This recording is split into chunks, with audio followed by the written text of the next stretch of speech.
ছেড়ে তুমি নেমে এসেছো, ভক্ত জনে তুমি ভালোবেসেছো। স্বর্গ ছেড়ে তুমি নেমে এসেছো, ভক্ত জনে তুমি ভালোবেসেছো। করুণা তোমার অন্তবিহীন, তাই জীবন তোমাতে। প্রিয় শ্রোতা বন্ধু, খ্রিস্টীয় শুভেচ্ছা জানাই। আমরা ইসরায়েলীয়দের প্রথম বচসা সম্বন্ধে আলোচনা করেছিলাম। বিশ্বাসীদের সমস্যা যত বড়ই হোক না কেন, যদি বিশ্বাসী ঈশ্বরের উপরে বিশ্বাস করেন এবং অপেক্ষা করেন, তাহলে ঈশ্বর অবশ্যই তার জন্য রক্ষার পথ করে দেবেন। আজ আমরা দ্বিতীয় অভিযোগ বা বচসাটি আলোচনা করব। যাত্রা পুস্তক 15 অধ্যায় 22 থেকে 27 পদে তা বর্ণিত আছে। লেখা আছে, আর মোশে ইসরায়েলকে সুব সাগর হইতে অগ্রে চালাইলেন, তাহাতে তাহারা সুর প্রান্তরে গমন করিল। আর 3 দিন প্রান্তরে যাইতে যাইতে জল পাইল না। পরে তাহারা মারাতে উপস্থিত হইল, কিন্তু মারার জল পান করিতে পারিল না, কারণ সেই জল তিক্ত। এই জন্য তাহার নাম মারা তিক্ত রাখা হইল। তখন লোকেরা মোশের বিরুদ্ধে বচসা করিয়া কহিল, আমরা কি পান করিব? দেখুন, মাত্র 3-4 দিনের ব্যবধান। যখন তারা ঈশ্বরের আশ্চর্য কাজ দেখে ঈশ্বরে ও মোশেতে বিশ্বাস করেছিল, জীবন আনন্দেই কাটছিল।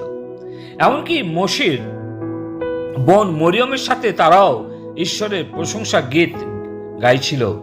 মোশির সাথেও তাল মিলিয়ে তারা স্বীকার করে ছিল, ঈশ্বরের গুণগান গেয়েছিল যে ঈশ্বর আশ্চর্যভাবে ফরৌন ও তার লোকদের সমুদ্রে নিক্ষেপ করেছেন এবং ইসরায়েলের জন্য সমুদ্রেও শুষ্ক পথ করে দিয়েছিলেন। এরপর শিবির তুলে যাত্রা শুরু করতে না করতে মাত্র 3 দিন গত হবার পর পুনরায় মোশে ও ঈশ্বরের বিরুদ্ধে বচসা শুরু করল। তারা ভুলেই গেল ঈশ্বরের দৃষ্টিতে যা সঠিক তা করতে। প্রভুর বাক্য শোনা এবং মেনে চলার ফলে যা সঠিক তা করা উচিত। তিক্ত জলের সম্মুখে বচসা না করে ঈশ্বরের কাছে প্রার্থনা করা এবং ধন্যবাদ করা উচিত ছিল, কিন্তু তা করতে ব্যর্থ হয়েছে। যে জল তারা পেয়েছিল তাতে তারা সন্তুষ্ট ছিল না। তিক্ততা দূর করে দেবার ক্ষমতা শুধুমাত্র ঈশ্বরের আছে। নয়মির জীবনে তিক্ততা ঈশ্বর দূর করে দিয়েছিলেন। এই মারার তিক্ত জলের থেকে কি শিখতে পারি? যখন আমরা আমাদের মারাহের তিক্ত জলের কাছে দাঁড়াই এবং আমরা দেখব ঈশ্বর আমাদের জানতে সাহায্য করবেন যে তিনি তার সিংহাসনে আছেন এবং তিনি নিয়ন্ত্রণ করছেন। ঈশ্বর আমাদের সাহায্য করুন তার হাত এবং তার অপেক্ষার ব্যবস্থা খোঁজার জন্য। প্রয়োজন এই সব শিক্ষাগুলো আমাদের হৃদয়ে স্থান দেওয়া। আমরা যাত্রা পুস্তক 15 অধ্যায় 22 থেকে 25 যে শিক্ষা পেতে পারি তা হলো, এটি ছিল প্রভুর একটি দৃশ্যমান প্রদর্শন যা তার লোকদের প্রয়োজন মেটানোর জন্য প্রাকৃতিক জগৎকেও পরিবর্তন করতে সক্ষম। এখানে প্রভুর বিধান তার অবিশ্বাসী লোকেদের প্রতি অনুগ্রহের একটি আশ্চর্যজনক কাজ। তিনি তাদের কঠোরভাবে বিচার করতে পারতেন, কিন্তু তা না করে পরিবর্তে তিনি তাদের জন্য শ্রম না দিয়েই তাদের চাহিদা পূরণ করেছিলেন। কিন্তু এই চাহিদা পূরণের জন্য তার দাসের চোখের জলের প্রার্থনা ভুলে গেলে চলবে না।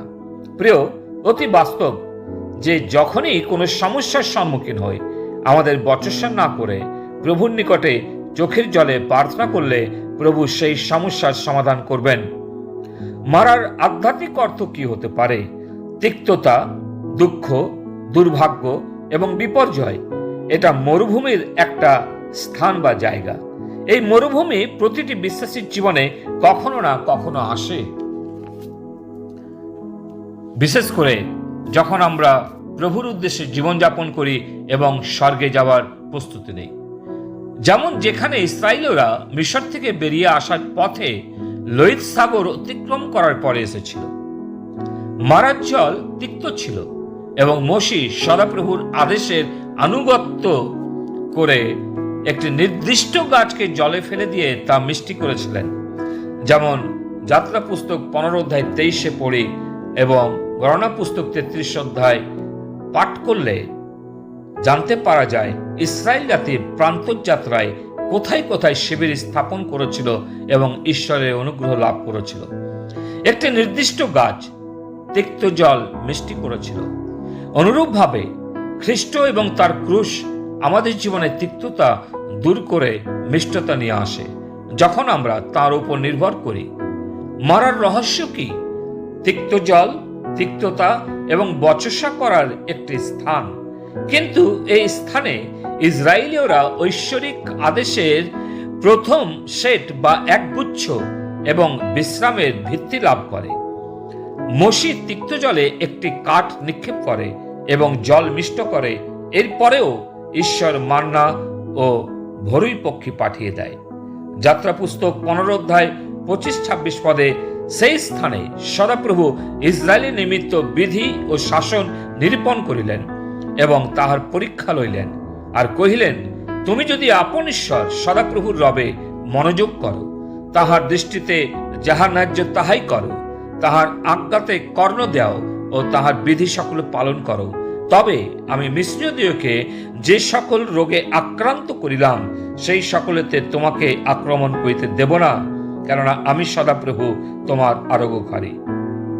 অতএব প্রিয়, আসুন সদাপ্রভুর আদেশের বাধ্য হই এবং তার প্রতি অভিযোগ বচসা না করে প্রার্থনায় থাকি। তিনি আমাদের যে কোনো বড় রোগ থেকে দূরে রাখবেন এবং তিনি রাখতে সমর্থ ঈশ্বর। মারার কাছে, তিক্ত জলের কাছে ইসরায়েল জাতি তার বিধি পেয়েছিল। প্রভু তিনি অনুগ্রহ দেন যেন আমরা প্রত্যেকটি সমস্যাতে ঈশ্বরের আদেশকে পেতে পারি। প্রভু এই বাক্য আশীর্বাদ করুন। পিতা ঈশ্বর, তোমাকে ধন্যবাদ দিই, যখন আমরা সমস্যার সম্মুখীন হই তুমি আমাদের সঙ্গে থাকো। আজও তুমি আমাদের সঙ্গে আছো, তাই তোমায় ধন্যবাদ দিই। প্রার্থনা প্রভু যিশু নামে চাই, আমেন। বিধাতা আমার প্রিয় যে আমার, বিধাতা আমার প্রিয় যে